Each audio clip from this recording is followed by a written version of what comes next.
So before we get started, hello, my name is Cassidy. I'm a community librarian with the Edmonton Public Library. I would like to acknowledge that I am coming to you from Treaty 6 territory and the homeland of the Métis. Together, we acknowledge all the many First Nations, Métis, and Inuit whose footsteps have marked these lands for centuries and continue to do so. And I know many of you may be joining from other areas, including our presenter this evening.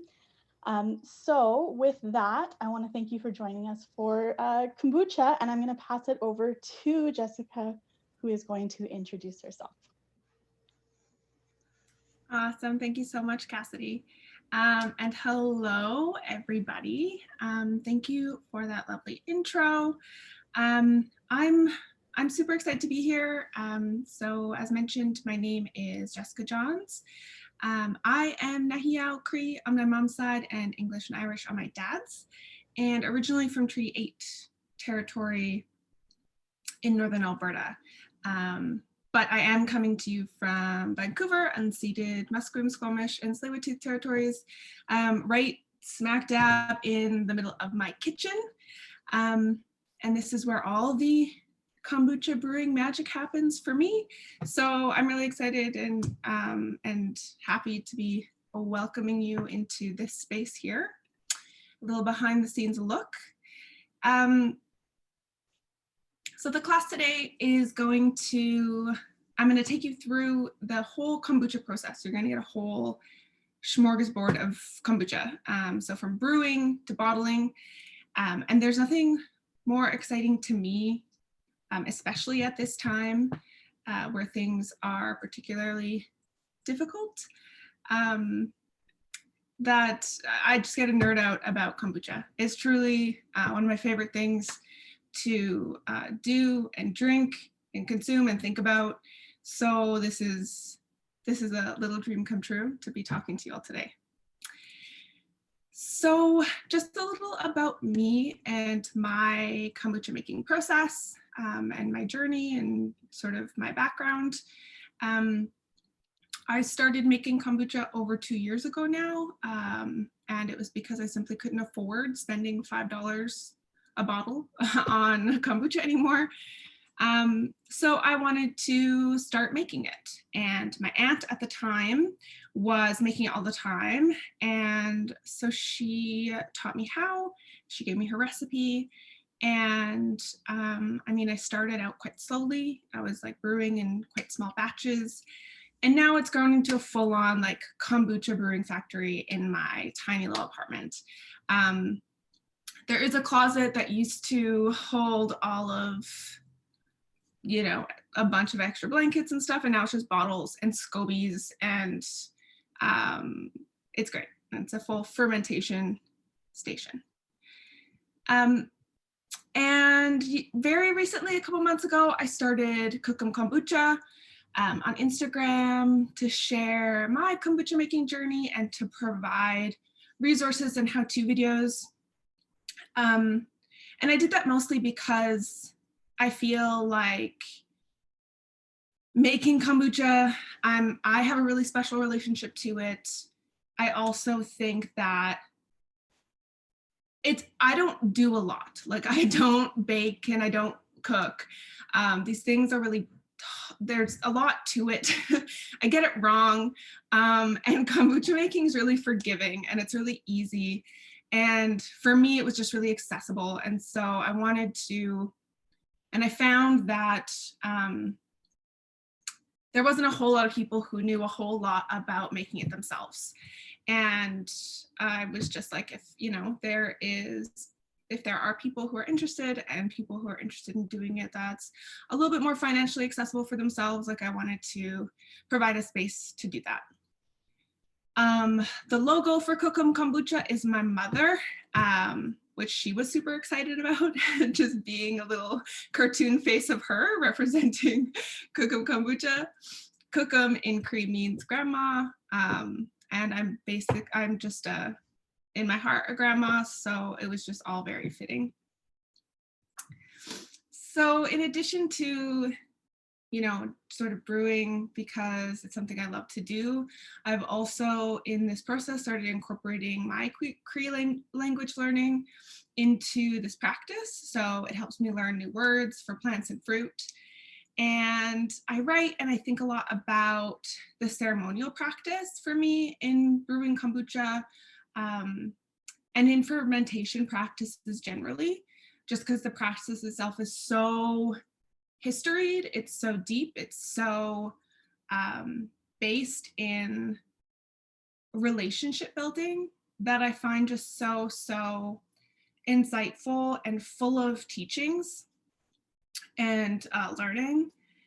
And I'm learning more all the time, which is why I love doing stuff like this, because I'm hoping we can kind of learn from each other, and I just love to knowledge share sort of as much as possible. So that whole spiel being said, the very first thing, so before we actually get started, I just want to say, if you do have any questions at any time, please throw them in the chat. I will answer them when I can, like when it's appropriate to sort of look over there. And I'll also ask throughout, particularly after I do some steps, if there are any questions. So please feel free to throw them in there. Use the chat to also share and chat with each other if you want to. I do want to create a sort of a workshop-y type generative space for this today, so absolutely use it as such. And also, as mentioned, this session is being recorded, so and I'll get the recording out to all of you after the session, and folks who who signed up but weren't able to make it, because that happens. So if things start going a little fast, or you're worried about taking notes because like you're brewing today but you're not on the bottling stage, obviously, because those are two different stages that happen with a length of time in between. Don't worry about taking notes. Don't worry about anything at all. You'll have the recording so you can go back and check it out when you get there, and make sure you're doing it all, rewatching it anytime. So I'm going to talk, the first thing I'm going to do is talk a little bit more about specifics around tea and Scoby, because those are tea and Scoby and water and sugar are what we use to make kombucha. That's it. So when I was talking about this being like super simple and just like, something really easy for me to do, that's these really important and essential elements to make kombucha. But before I get into talking about sort of Scoby and tea, the two of those important factors, we're going to get started first on step one, which is just boiling water. So if folks here have today their I had sent out an email before about gathering your materials. So whatever jar, jug, or container, glass jar, jug, or container you decided to use for brewing today, that's how much water you're going to want to boil. So today I'm using my 3-liter jar. So I will boil 3 liters of water. So hold on one second while I just grab some.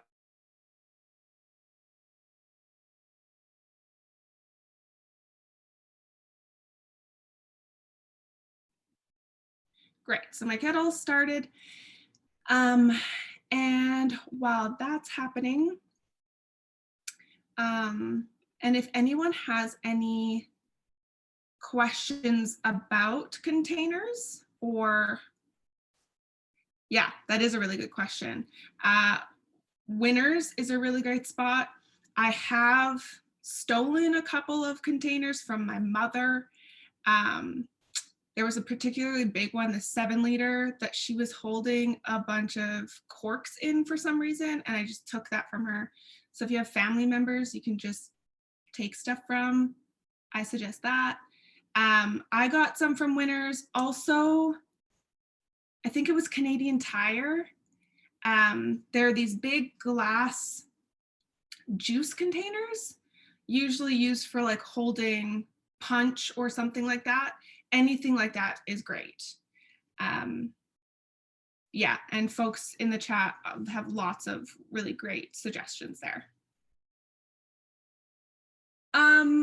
You don't need to start. I will get to the Scoby. I'll get talking about the Scoby after I talk about the tea. You will need that to ferment your tea, but I'll chat a little bit more about how to do that in a second here. So just some specifics around tea. It's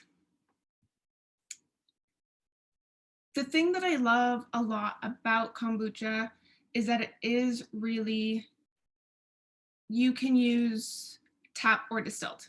Because you're boiling it, it doesn't matter. So just use whichever.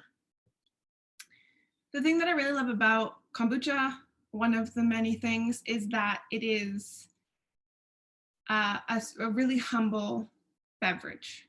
So you can make kombucha from, when I first started making it, I mean, the two types of tea that I have right now are just a regular red rose and Lipton's green tea. And you can just, I was always buying the cheapest tea that I could. And you can make kombucha out of anything. Very recently, I've started buying more artisanal tea from some local tea places around Vancouver. What I'm bottling today, which I'll show you when we get to that portion, is this tea called Dream from 05 Tea Bar, which is just right next to my apartment. I've started, and this is loose tea, which I'll also get to how to sort of use it. And then just in the chat there, there's a couple of different tea places in Vancouver that I like to go to. I'm as much as I love just mixing it up. I like making kombucha with just the cheap standard tea that I can get at the superstore, and I love experimenting and making tea with a little bit more, and making kombucha with some more artisanal tea, because I'd really like to expand my knowledge generally on tea, because it's not really there. I mean, I grew up drinking red rose, and you know, it's another element of kombucha making that I'm just getting more into, which is, you know, more of a focus on the tea itself. And just like I said, like kombucha is just so versatile. So you can just use sort of whatever kind of tea you like. And in my research and experience, it's widely suggested that you use pure black, green, white, or oolong tea. Apparently herbal teas aren't advisable to use because your kombucha culture needs specific nutrients from a plant that's in black, green, oolong tea that's not in herbal teas. So I've also read some other reasons. Apparently the herbs in herbal tea can produce natural oils that negatively affect your Scoby and its culture and things like that. So, I mean, that being said, that's what I've heard and that's what I've read. I've never made a kombucha batch with herbal tea, but I do have a friend who is here today, Emily, who successfully made kombucha with herbal tea. So, I mean, again, like kombucha is super versatile, like Scobies are really resilient. I feel like maybe after you get the hang of brewing with like, you know, regular green and black tea, if you want to branch out and try different kinds of herbal tea and stuff like that, you can absolutely do that. But the general rule of thumb is like those are the teas to use when brewing kombucha. So yeah, like I said, those are some of the tea places that I am now getting my tea from.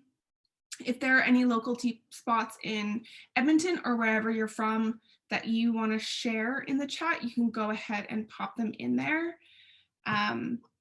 But otherwise, if everyone has their red rose or their black tea and their green tea, we're going to use a different number of tea bags depending on how much water you're using. So, general rule of thumb, I'm using 5 liters of water, which is 6 to 8 tea bags. It can be all black tea, all green tea, or a mix of both. I usually do a mix of both, and a cup and a half of sugar. 6 to 8 tea bags is 20 to 30 grams of loose tea. So if you are using loose tea, you're going to want to weigh out 20 to 30 grams. If you are using loose tea today, don't put that in your jar right now. Just pause, because we don't want to put in loose tea loose. We actually need to put it in something to steep. So while we're at this stage now, we can grab the jars that we're going to use while our water is boiling and add our tea bags to our jar. So like I said, I'm going to use a mix. I'm going to use, and take these measurements also, and just know that you can change the measurements around depending on your preference and what you like. This is also what I really love about homemade kombucha, is that you get to make it to your taste. I like a medium to high like tea strength. So that's like 8 tea bags. So I'm gonna put in 4 black tea bags and 4 green. If you like weaker tea, put in a couple less. If you like stronger tea, you can put in a couple more. I'm gonna add in 4 green. So they're just sitting at the bottom of my jar right now while I'm waiting for my water to heat up. So if you try it out just with the measurements that I'm giving you there, if you want to use, if you're using a 7-liter jar, the tea bags and sugar goes up. And then if it's more or less than any of those, you can kind of just work the measurement out, or you can put it in the chat, whatever size jar you're using, and I can help you out with those measurements, that's fine. But that's what I generally run with. And as you get to making kombucha, perhaps you use it with these measurements and it comes out and you are like, that's not strong enough for me. You know, the next batch, just put in some more tea bags. Again, just tailoring and tweaking every single batch to your particular taste and style. So with the loose tea, yeah, decaf is fine. A lot of the caffeine, there was some question in the chat, what about decaf tea? Decaf is fine to use. A lot of the caffeination that will go in the tea, in the fermentation process, a lot of that leaves, but there is still some caffeination, so you can use decaf tea for sure. With loose tea, as I said, if anybody is going to use loose tea, you're going to want to measure out a certain amount of grams or what have you. I don't have a mechanism for steeping tea of this magnitude. I don't have anything like the steepers that I have are all for like single cups. and obviously not enough to use for this purpose. So I've just done this thing where I use with my coffee filters. I'll just put some tea in the coffee filter, and then I scrunch it up and tie it with a string. And I just make my own tea bags, essentially is what I do with loose tea. It has worked out great so far. So just passing on a little tidbit of information. It may or may not, if you have something that works a little bit better for steeping tea, that's not just that weird makeshift method, then great. I think you can buy some like tea bags essentially to use. Do what you would like with that, but that's my process. You shouldn't use brown sugar. No, it's not the same as white. Though, I mean, to put in your Scoby, you have to wait a little bit. You have to wait for your tea to cool anyways. So you have some, I usually leave it overnight. So you actually can just steep your tea without sugar, go get some sugar in the morning, and then put your sugar in your Scoby in tomorrow. So you don't need sugar right now if you don't have it, Sarah. So the next thing we're gonna do, my water is done boiling, so I'm gonna add it to my jar. You don't wanna fill it up all the way. You wanna fill it up to, you wanna leave a little bit of room because we are gonna put our Scoby in there. And you wanna be able to carry it without it like sloshing around and all that kind of stuff. So just fill it, leave, I don't know measurements. That's like 2-3 inches, leave that much space. And I'm gonna pour mine in as well.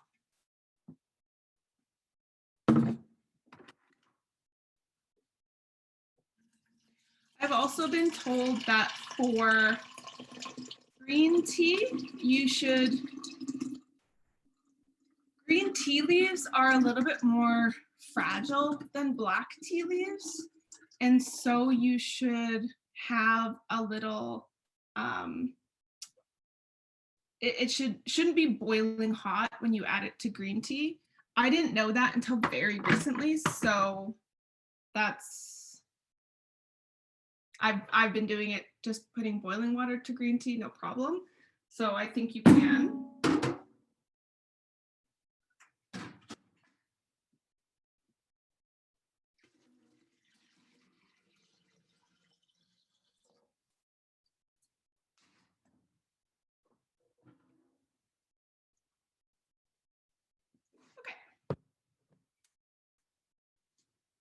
So right now, you can, there's a question in the chat how long you can keep your Scobies. Scobies last for so long. And we're going to talk a little bit more about them now because your tea is hanging out in there and is steeping nicely with your hot water. We're going to add our sugar to the hot water, or if you don't have sugar, you can add it tomorrow because before we add in our Scoby, we have to let this cool entirely. Scobies are really resilient, but the one thing they cannot do is be put in hot or boiling hot or warm water. They will die. They need to be in room temperature and or cold. They need to be in room temperature water. So you're going to want to add in your sugar. This is a part of the measurement you can't actually really mess around with. You can mess around with the amount of tea bags that you add in, depending on your preference for strength of tea. But you can't mess around with how much sugar you put in here. So for my 5 liter, as is in the chat earlier, I'm putting in 1.5 cups of sugar. If you're using if you have a 7 liter, you're putting in 2 cups of sugar. And so on and so forth. I'm going to give that a really good stir to dissolve all the sugar in there. This sounds like it's a lot of sugar, and it's really not. Sugar is it's food for your Scoby. So even though we put in 1.5 cups right now, that is pretty much all going to get eaten up by the time we bottle in 2 weeks. So because it's the Scoby's food, it needs it. So if you're worried and you're thinking like, oh, that's a lot of sugar, I don't want to add that much, and you add in less, that's the only time in my experience that I've had mold problems, is when I haven't put in enough sugar. Then the Scoby eats up all of the sugar, doesn't have anything left, and then mold happens. So you can definitely put in a little bit more. Like I could put in 2 cups to 5 liter if I wanted to, and just let it ferment for a little longer to eat up that sugar. But you definitely don't want to put in less than what I've suggested here, or you will run into problems. But that sugar is going to get eaten up anyways, so don't worry. Now, once we have our sugar in there, we now have sweetened tea. Making kombucha happens in basically 3 stages. The first stage is making sweetened tea. At this point, this is not kombucha, it's just sweetened tea. When this cools down and we add our Scoby, that starts the first process, which is first fermentation. So we're going to put this aside for now, and we're going to talk Scoby. I also suggest, because it is tea with sugar in there, putting your, I asked everybody as part of their materials to grab, what's the name for these? Coffee filters. I asked everyone to grab those. This is what covers your jars while they're fermenting. Even though our Scoby is not in this jar right now, I suggest covering it because that's basically a party for fruit flies and stuff like that. So give it a little cover while it's steeping. Now, normally with tea, all tea has a specific like steep time for getting the most out of your tea bags. I personally, my kombucha making practice is I brew my tea at night, basically around this time. I let my tea bags steep overnight. I remove the tea bags in the morning when the tea is cooled, and I remove the tea bags and then I add in my Scoby. So while I was building my tea, I put my Scoby in this little side Christmas container thing. And that's because, as I said, it will die in hot water. So it needs to be kept in a little side, a little safe area. Before you handle your Scoby, or before we do any of that, because I was just touching stuff, wash your hands thoroughly. At this point in a pandemic, we all know how to wash our hands really, really well. And you're going to want to do that before you handle your Scoby, because we don't want any bad bacteria to be introduced into its culture. So I'm going to give my hands a little bit of a wash.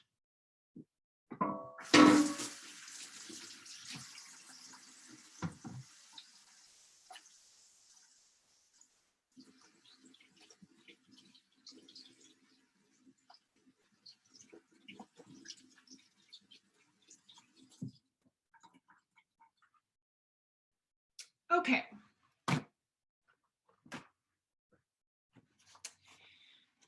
So Scobies are what makes kombucha kombucha. Without Scoby, all you have is sweet tea, and that isn't very exciting.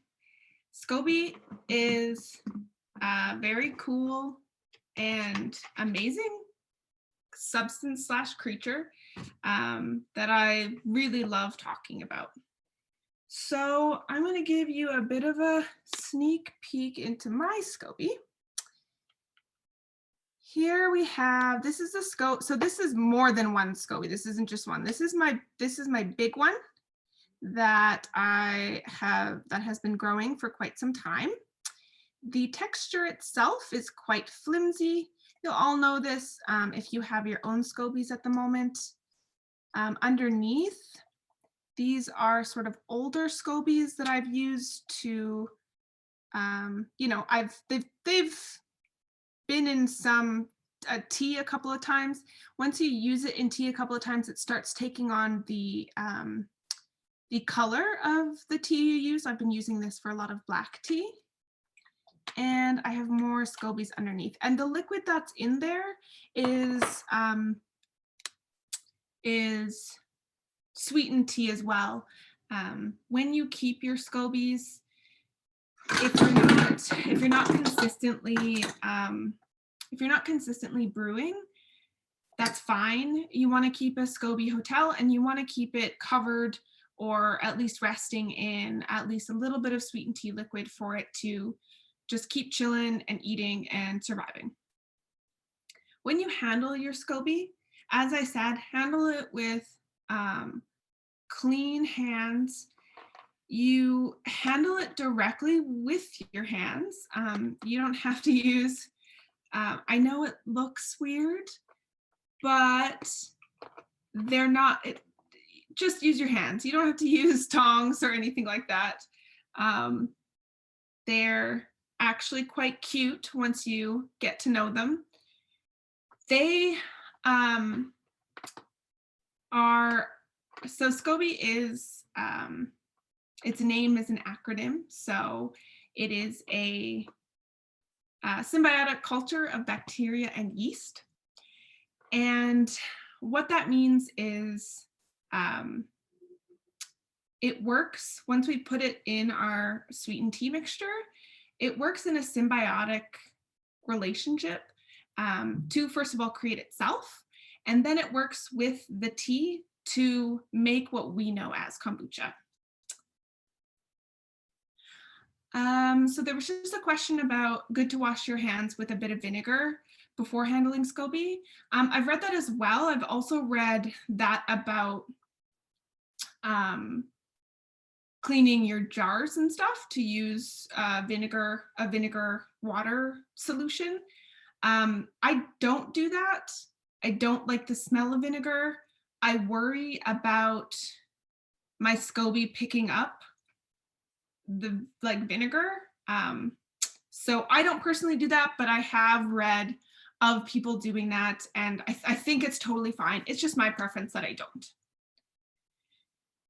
So the symbiotic culture of bacteria and yeast, how it works with the tea when we put it on there, it basically works it works in a couple of different ways. First of all, it's like a shield. So it floats on top of your sweetened tea mixture. Sometimes it floats in the middle or sits at the bottom. Scoby does all kinds of weird stuff all the time. Just let it do its thing. It's completely normal no matter what, but for the most part, it'll float on top. And it becomes a sort of barrier between the outside bacteria and stuff like that from getting into this mixture. The second thing that it does is it takes the nutrients from the tea and it eats the sugar from the sugar that we've added into that tea, and it eats that, replicates itself, and puts into the tea those good probiotics and nutrients and that good gut bacteria that kombucha is known for. So it's just such a cool relationship. They work off of each other for the Scoby to replicate itself and for the tea to be fermented, be turned into something completely different. It's transformed. So we love Scoby. Scoby is that's magic, basically. It's very, very cool. And again, adding the Scoby to your tea starts that first fermentation process that is so important to creating kombucha in the first place, because otherwise we wouldn't even have it. So what I'm going to do tomorrow morning, I'm going to let my tea cool and hang out overnight.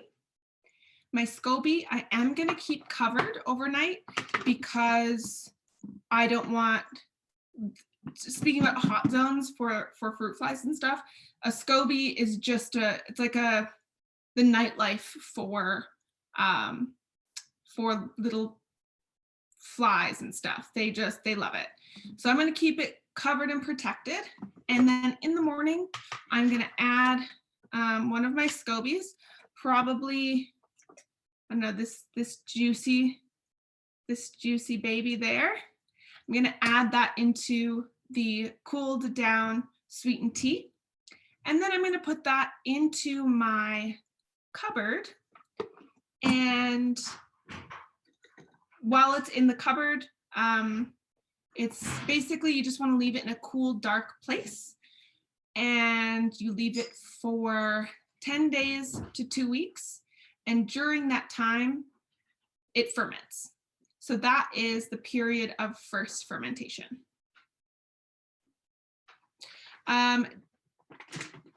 Oh yeah, how do you make the Scoby? Great question. So how I've always got my Scobies is from other people. So I got my Scoby from my aunt.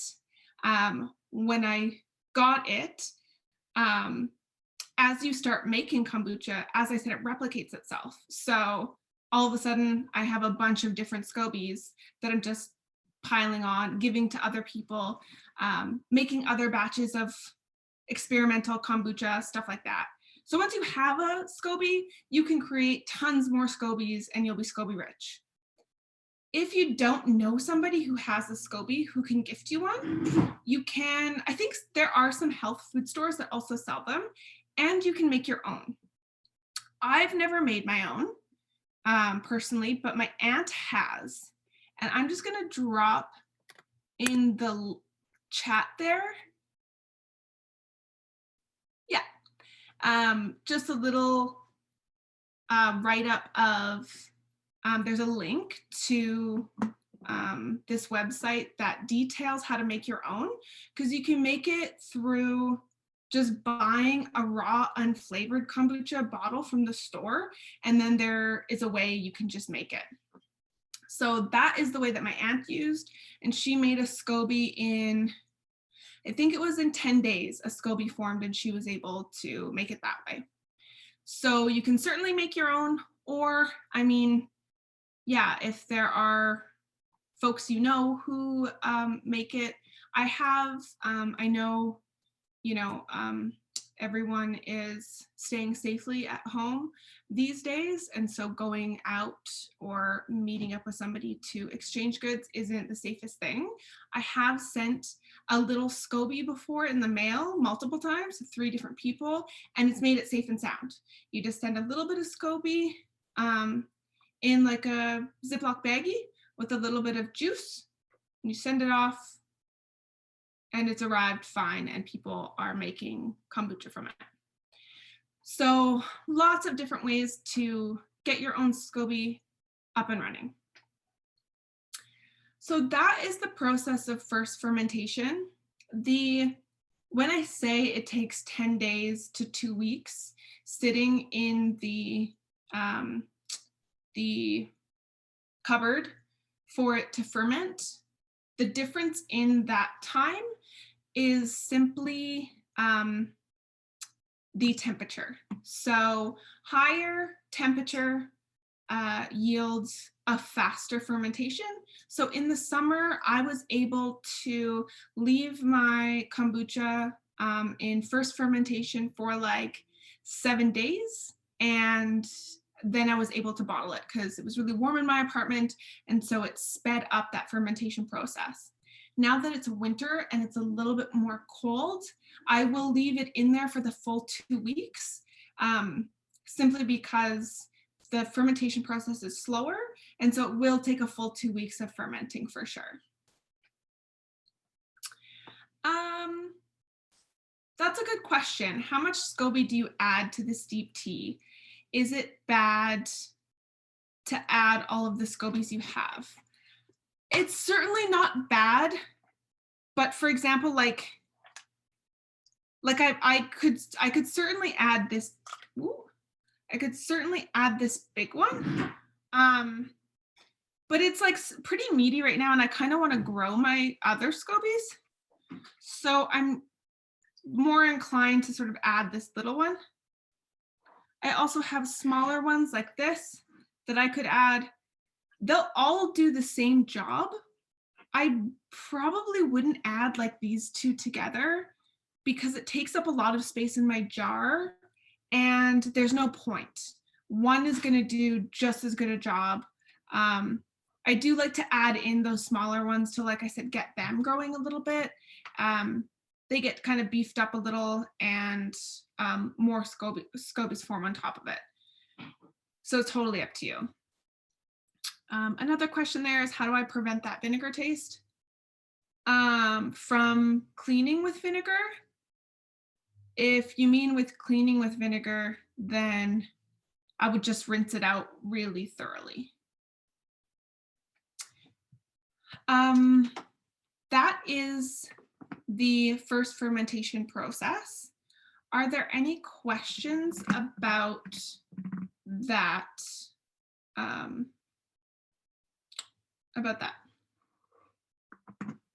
Oh yeah, if you brew too long, it can get vinegary. That's a good point, Emily. Oh yeah, absolutely. Okay, so as Emily said, if you brew too long, it can get vinegary. So you can taste it periodically. No, you don't want an airtight jar. I mean, what you want with the jar is when you put it in for fermentation,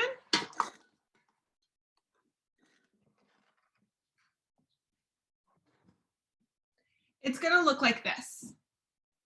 So the Scoby will be in there and you're gonna put on top your coffee filters and rubber band or hair tie.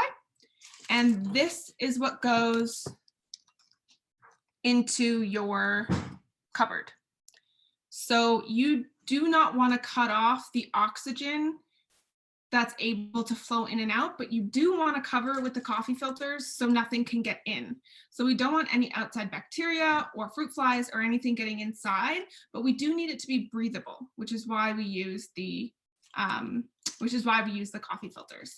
Make sure it is tight around the sides of the coffee filters and that there's no, look along the sides, make sure there's no way for sort of air or anything to get in.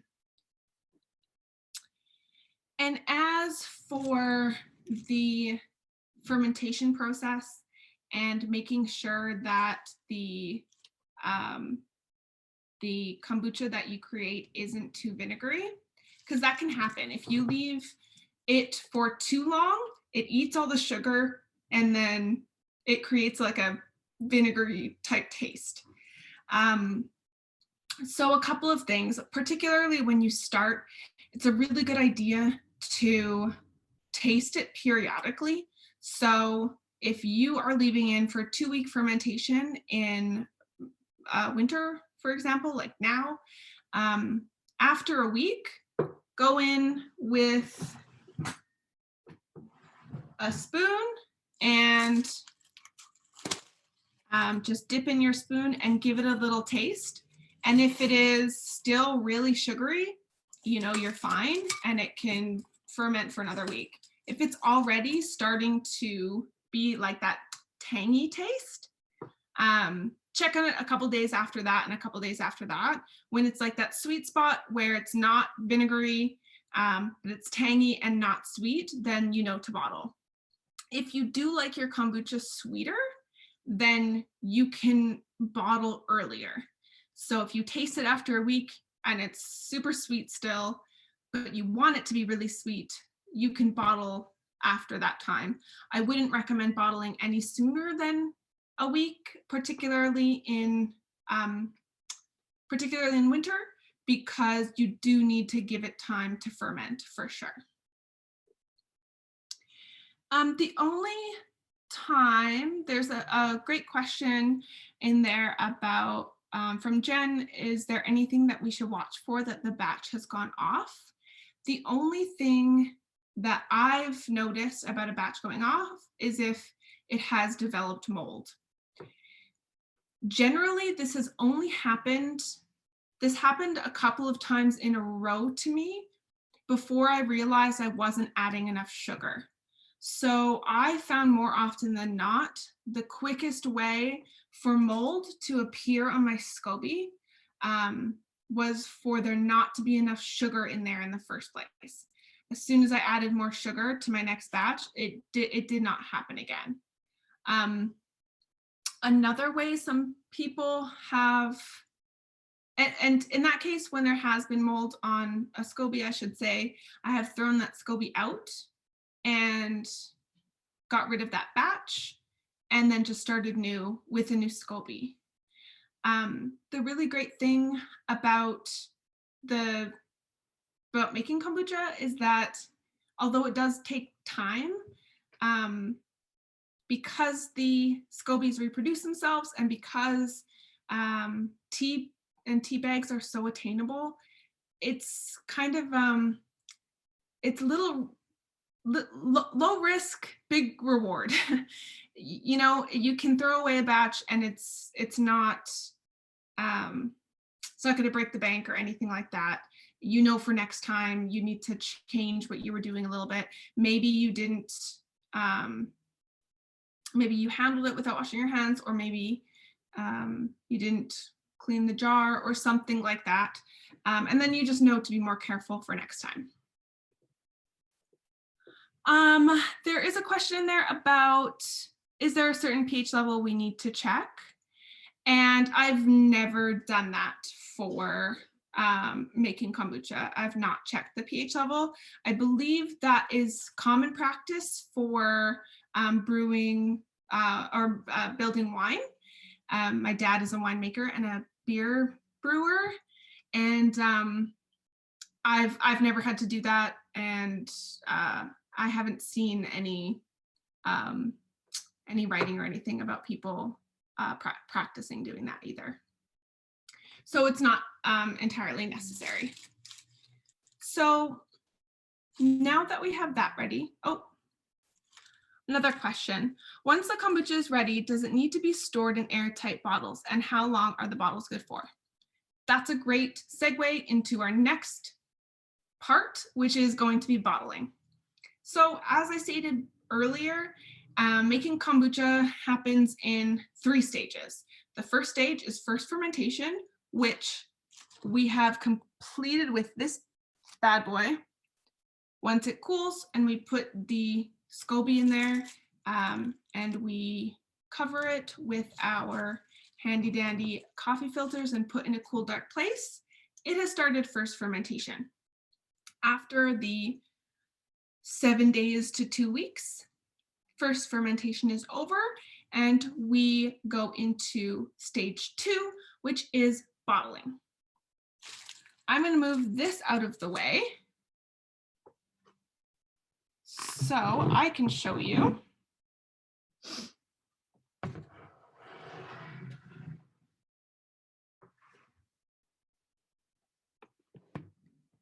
Now, the containers that I have for bottling, they are certainly varied. You can use a lot of different stuff. My preferred container is swing top bottles. So I have a 750 ml swing top bottle.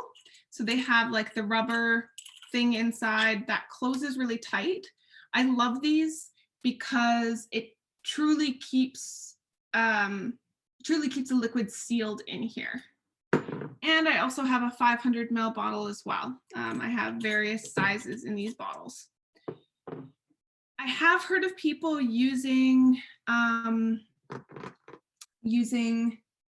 just jars, like twist-on jars, and things like that, just whatever they have available. And you certainly can. You might not get the same level of fizz as with a secure swing top, but if that's what you have, the kombucha is going to be great regardless, so it's fine.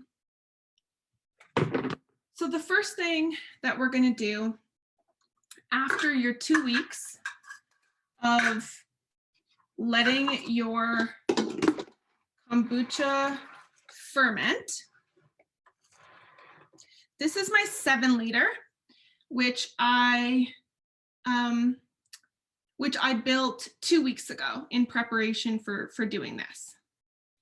Oh, this is a little spout.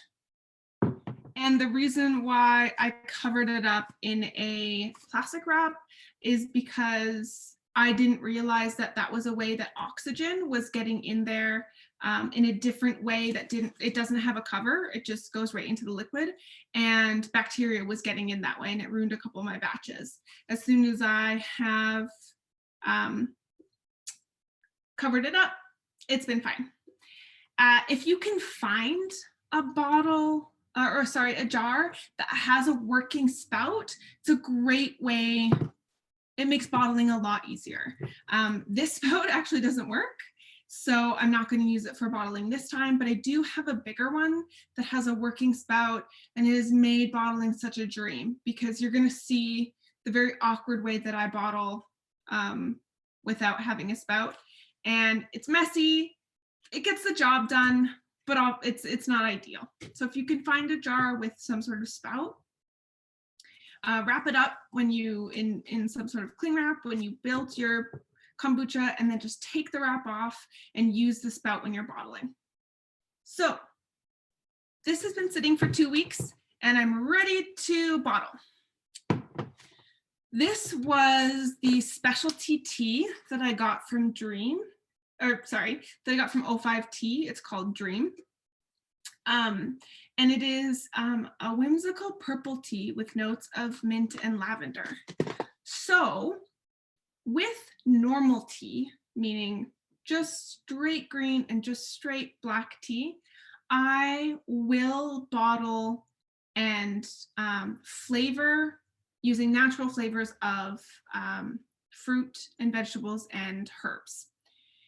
With tea that is a little bit more, that maybe is a little more artisanal and incorporates herbs and things like that into the tea in the first place, you can just bottle it as it is, and it'll have its own, you can kind of let the tea shine, which is something I'm practicing more these days. But for our purposes here, I am going to bottle just a regular bottle, and I am going to bottle one with fruit so you can see how to flavor. So first things first, I'm going to take off my coffee filter. For some reason, I can just never remember what those are called. Inside, I see that a thin layer of Scoby has formed over the top. And underneath that, oh, I just sunk it. And underneath that is the old Scoby, or like the Scoby that I used to. So this is the Scoby that I used for this one.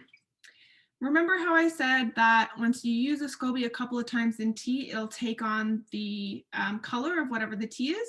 Well, this tea is like a lavender mint situation. So it's like purple and looks like an alien. And I am obsessed with it. So this thin layer here was not, when I brewed this and put this Scoby in here, I put this Scoby in there. This has formed in 2 weeks. So this is a new baby Scoby that is just new to the family. Instead of putting that in with the rest of my Scoby Hotel, I'm going to put this in its own jar because it seems special. So I'm going to put it just in its own container here. And I just like to put it to the side while I'm bottling. A cheesecloth would absolutely work instead of a coffee filter, yes. I have used cheesecloth before, it works great. I do double up on the cheesecloth because cheesecloth can have bigger holes between the, because it's fabric, so it can have bigger holes. So I fold it over twice. So that's what I would do. I also use 2 coffee filters. I don't think it's necessary. I just do it. So I've taken the Scoby out and put it to the side. You don't have to do that. You can leave the Scoby in there and bottle while it's in there, but I just like to put it to the side for fun. Is it okay to consume the Scoby if there are small bits in the tea during bottling? Yes, you can definitely.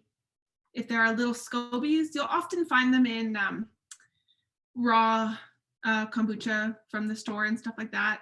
You'll find them in your own kombucha as well, just like little Scobies. You can absolutely drink them. I do all the time.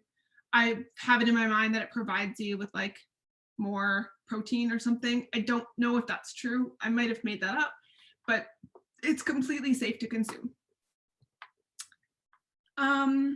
Did you suggest separating the new Scoby from the old one?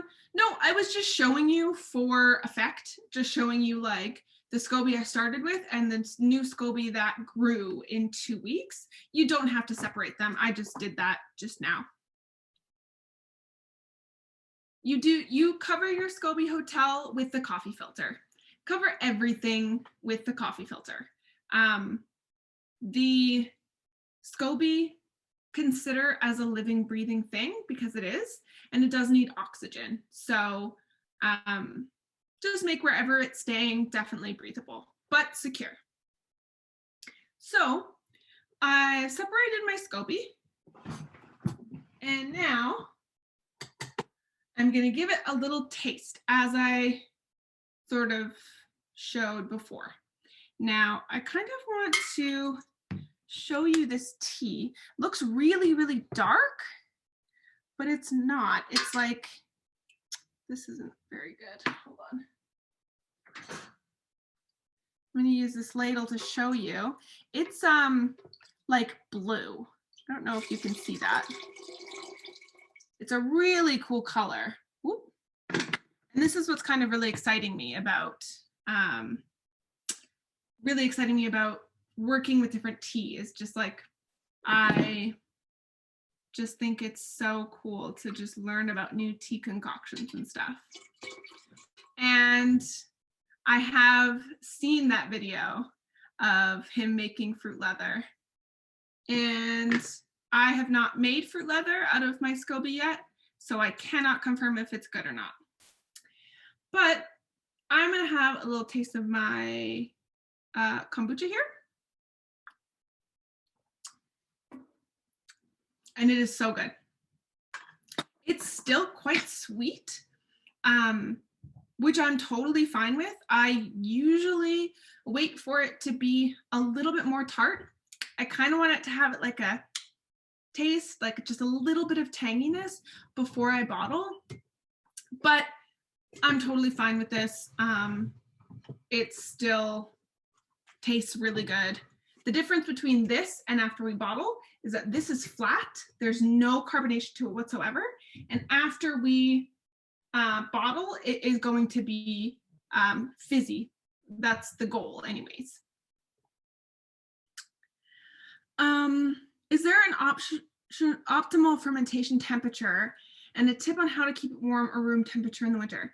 I think there is an optimal fermentation temperature. I don't know it. I think it's pretty easy to find on the internet. I just know my apartment and know my apartment temperature pretty well. And I've been doing it for long enough that I just know how long to leave it depending on the weather.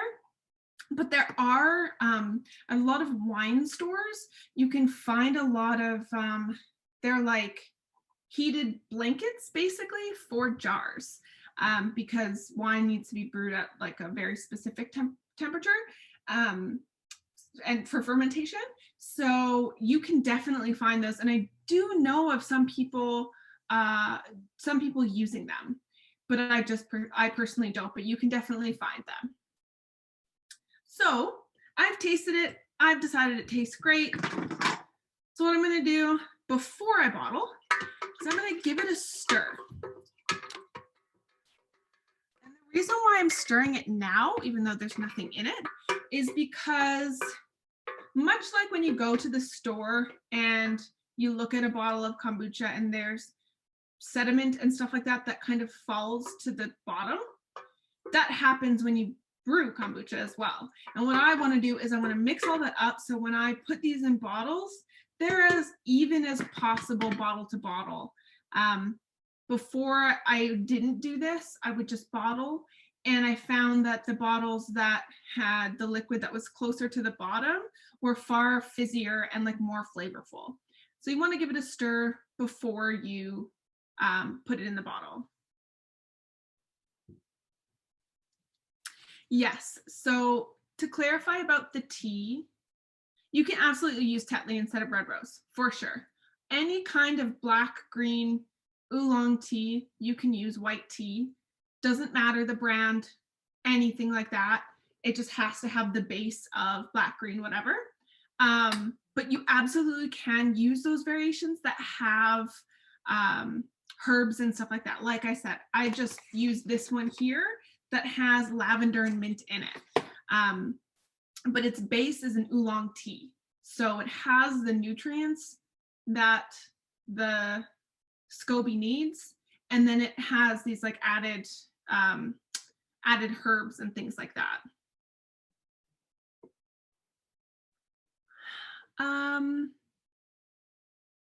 Is it healthier, more probiotics if you let it ferment for longer and get more tart tangy? I don't know the answer to that question. That's a good question to look up. I'm not entirely sure. I ferment mine for pretty much the same time every single time, so I'm not sure what the change is. I do know the longer you leave it fermenting, like anything that you leave fermenting for a longer period of time, the higher chance of it being more alcoholic. So that I know for sure. I don't know about it having more probiotics and stuff like that. So let me get to the bottling aspect. So I have this ready to bottle. I've given it a stir.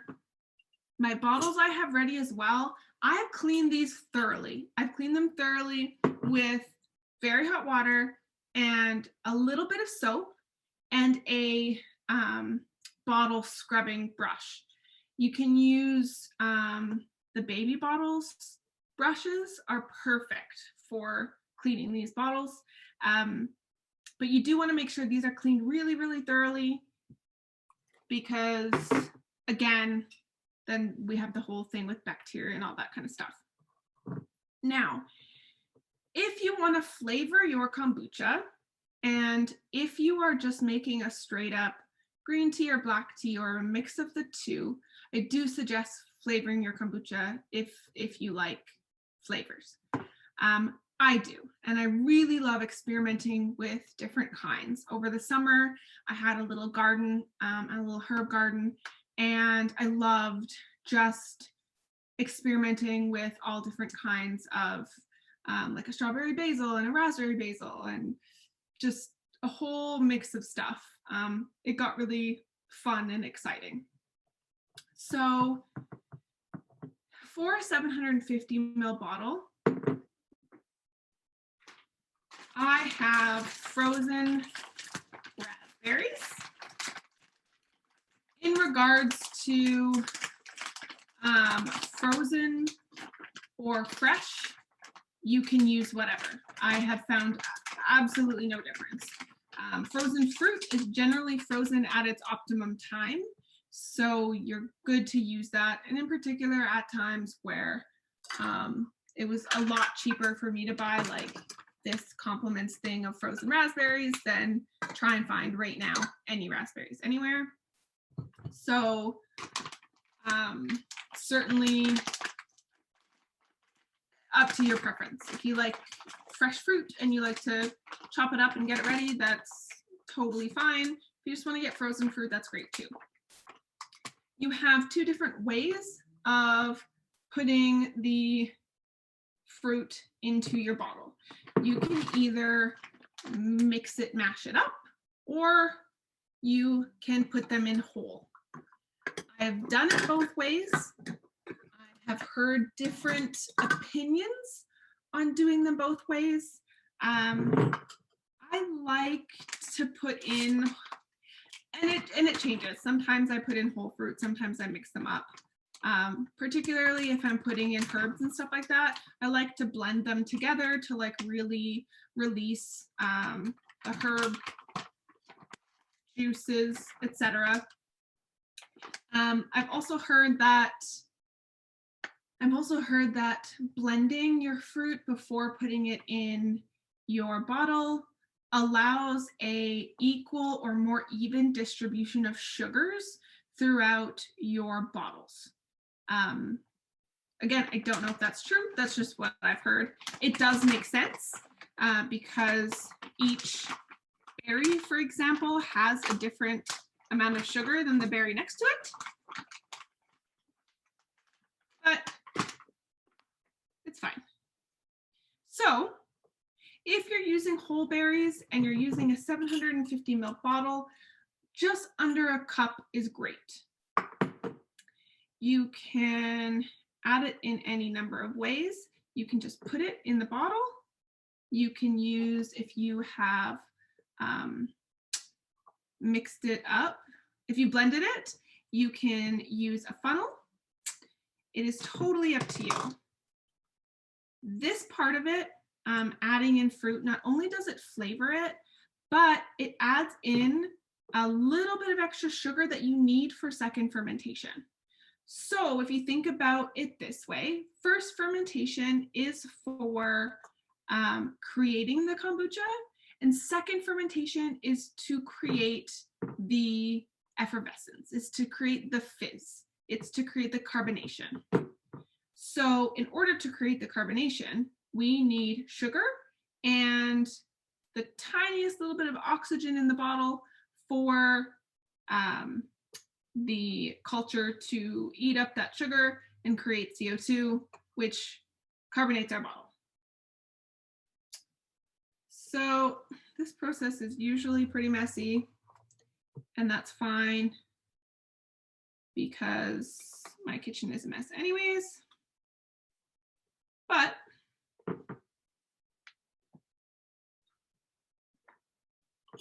you're gonna have a bottle that looks like this. So you have about, I don't know, this much filled with a cup of whole fruit. And if you're mixing it, so you want a cup of whole fruit or just under a cup of whole fruit. If you're mixing it, more like half a cup for a 750 ml bottle. If you're using a smaller bottle, for example, a 500 ml, then just change your measurements to fit that. So once you have your fruit or your flavoring in there, I like to mix stuff up. So I'll have a little bit of raspberry and like a little bit of, again, like some sort of herb or something like that, but you can just do a straight up flavor. Again, be experimental, be fun, try different things. I've come up with some really awesome flavors that I love. So the next thing I'm going to do is now fill my bottle. So I have in the fruit that I want, whatever I've chosen it to be. And I'm going to put in my funnel. This is the messy part. If you don't have a spout, I just have to put mine. Oh, you can see the color a little bit better now. As I said, it's like more of a bluish purple. It's really cool. So I'm going to add that into my bottle.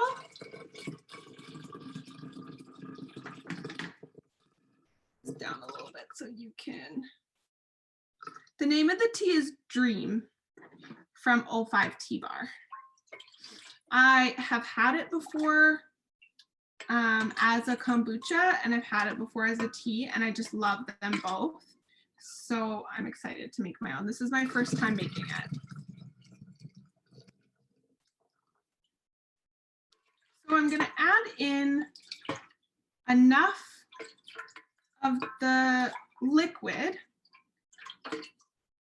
to fill the bottle, but I'm gonna leave about 1 inch of space. So, well, that's like 2 inches, but that's good. The reason why I want to leave a little bit of space is kind of what I said before. We need a little bit of oxygen still in there for it to carbonate. So I have my berries, I have my liquid, and I'm going to close it up. I also have labels. I like to label mine. So I would label this the date that I've put it in the bottle, what is in it, the tea and the fruit. And then I'm going to fill all my bottles at once. So it kind of all gets out of the way. And then I'm going to put them back. So that's the second part. So phase 2 is bottling, which we've just completed. And phase 3 is second fermentation. So when it's in the bottle, I put it back in the cupboard, the dark, dry cupboard that I left it in for first fermentation. It's going to be in second fermentation for around 4 days. In that time, it gets to eat these additional sugars that I've put in. It gets to carbonate by taking away that oxygen, giving CO2, and it's still fermenting. It's fermenting while it's a living culture. It's still fermenting while it's in this bottle. Be careful how long you leave it in your cupboard without refrigeration, because it will keep fermenting. It'll keep fermenting forever. So what I do is I leave it for 4 days, and on the 5th day, I put it in the fridge. So as I said earlier, higher temperature quickens fermentation, increases fermentation, and a low temperature decreases it. So putting it in the fridge won't halt fermentation, but it'll slow it down quite a bit. So I put it in the fridge until I'm ready to drink it. And then I pop the bottle and enjoy it. Hopefully you've put in enough sugar and flavoring that it is nice and fizzy. It has happened to me before that it's very fizzy and I've over fermented in the second fermentation. Some people like to burp their bottles, meaning after I've put this in the cupboard, every single day I'll go in, I'll open it, and I'll close it. That's letting out the carbonation, and so it doesn't overcarbonate.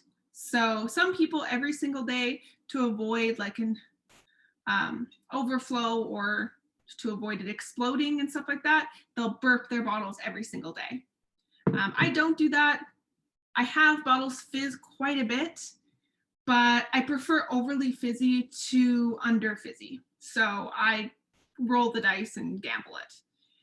But totally up to you. If you don't want to risk it being over fizzy, then you can certainly burp your bottles every day. If you're not too worried about it, then just leave it for 4 days and then move it from your cupboard to your fridge.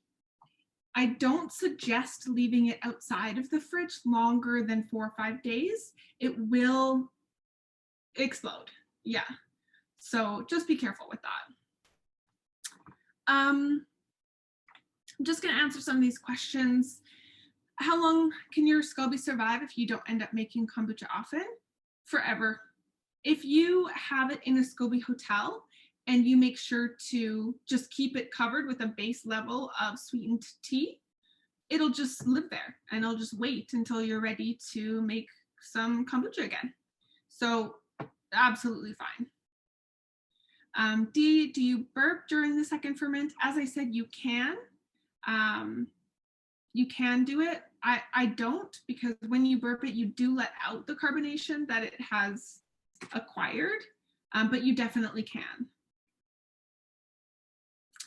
If you make a small batch of kombucha, do you ferment the same time as a bigger batch? Yeah, I think it's the same amount for both first and second fermentation. Yeah, so that's a great point. It is very important to use fermentation grade flip tops and not just decorative ones. I did get a decorative one from IKEA. They're very thin glass, so they're not fermentation grade, and it was at risk of exploding. So I only use fermentation grade now because they will hold forever.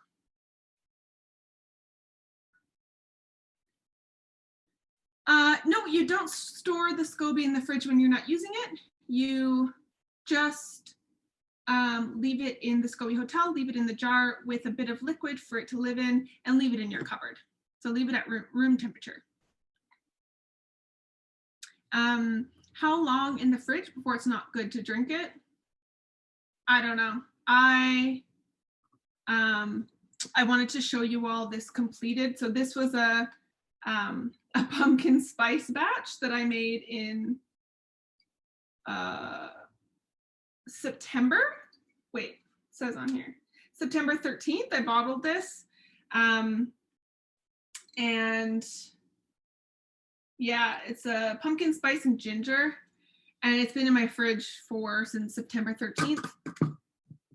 And I'm gonna drink it. I mean, if it tastes weird, then I'll throw it out, but I've kept them in there they usually don't last long, to be very honest.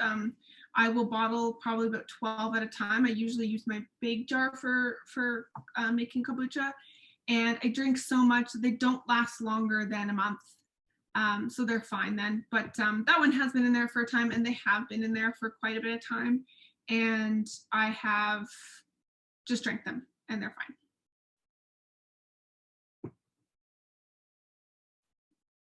Is carbonation from fermentation bad for tooth enamel? I don't know, Trudy.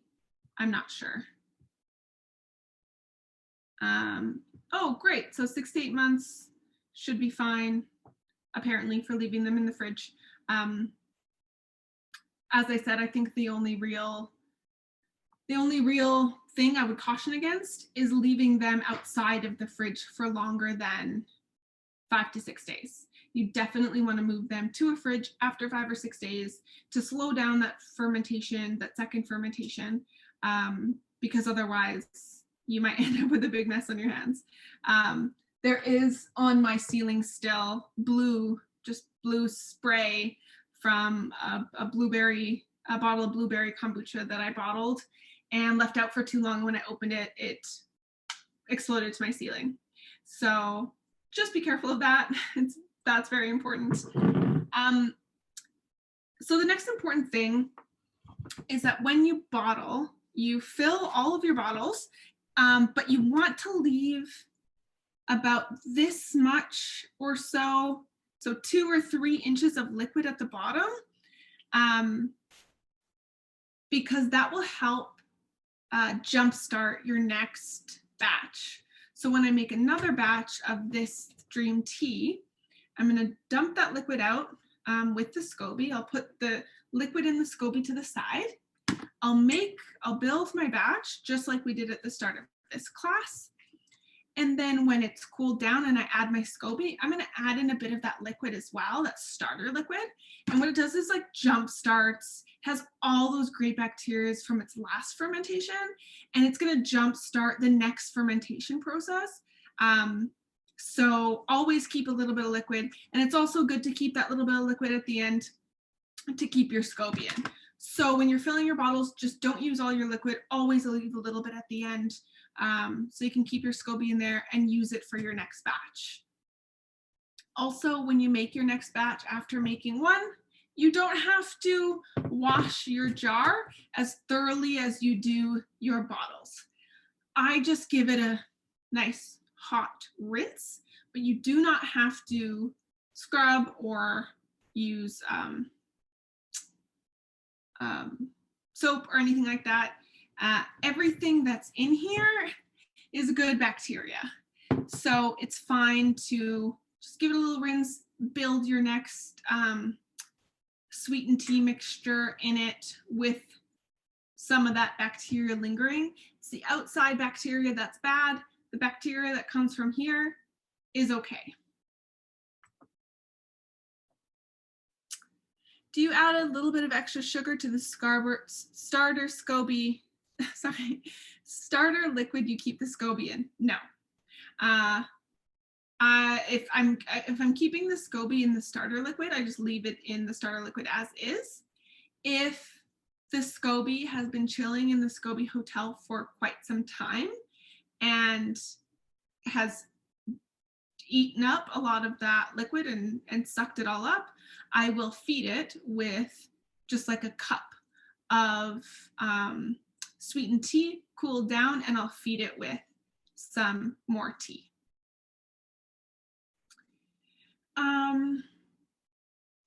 That, I believe, has covered the entire process. So any additional questions people have, this is absolutely great timing, so you can throw them in the chat there. I do need to cover this while we're talking because I don't want anything to get inside here. My favorite flavor, ooh, that's a really good question. I have tried so many different flavor combos. My main one that I do, I think it's my favorite because it's the one that I do the most often. I'll do it probably every single batch, is I always do a lemon, lime, and ginger.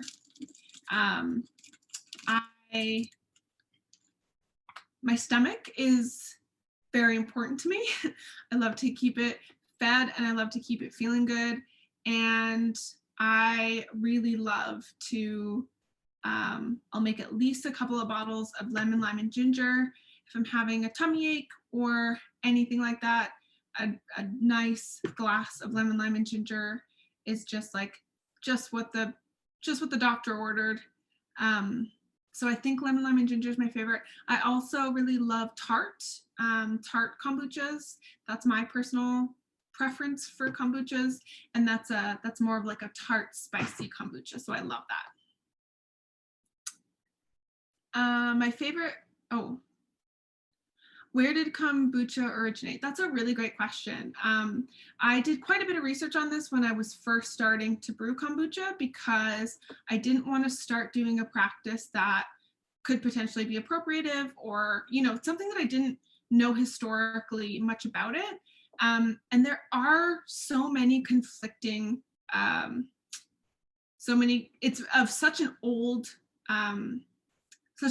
practice, and there's a lot of conflicting sources saying different things about where it might have originated. A really great article came out recently. I think it was in the New York Times.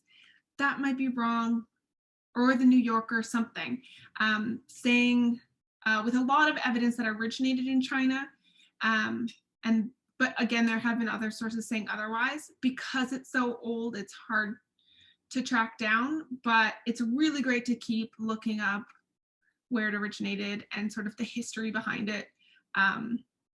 Just to be aware of those practices and where they come from, I think is really important. Hannah asked what would go good with green tea. The great thing about green tea is it's such a neutral base. So literally anything. You can have really bold flavors that go with green tea because it's just so neutral.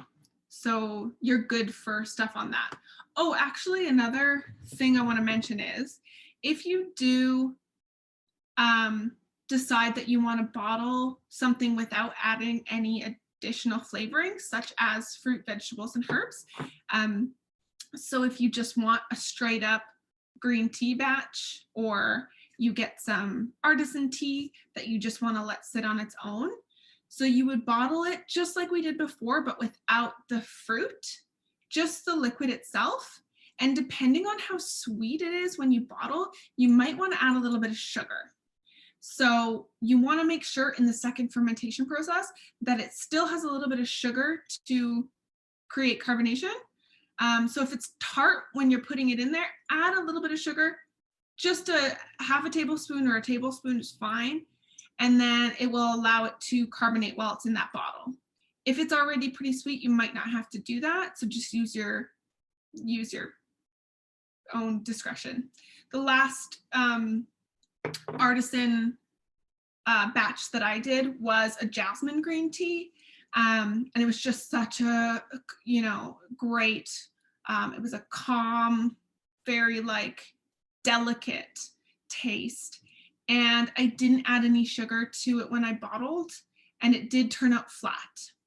But whether your kombucha turns out flat, meaning it's not carbonated, or whether it's just a little bit carbonated or super carbonated, it's still kombucha. It still has all the great probiotics, all that great nutrients in it. So it's good to drink either way. I have had batches come out super carbonated. I've had batches come out that are not carbonated at all. And although I prefer fizzy, if it doesn't come out carbonated, I drink it anyways. It's still really great and great for you.